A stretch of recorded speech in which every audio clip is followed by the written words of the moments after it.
თელავის სახელმწიფო დრამატულ თეატრში მუსიკის საერთაშორისო ფესტივალის საგუნდო მუსიკის კონცერტით გაიხსნა. მსმენელის წინაშე უკვე წარსდგა ფესტივალის დამფუძნებელი მსოფლიოში აღიარებული პიანისტი ელისო ვირსალაძე. ღონისძიება 25 სექტემბრის ჩათვლით გაგრძელდება. გაიმართება საუბრები მუსიკაზე და მასტერკლასები სამუსიკო სკოლების მოსწავლეებისა და სტუდენტებისთვის.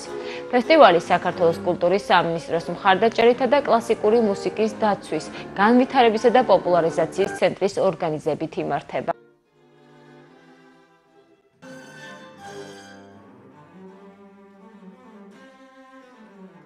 მუსიკის საერთაშორისო ფესტივალი თელავში საქართველოს კულტურის სამინისტროს მხარდაჭერით იმართება.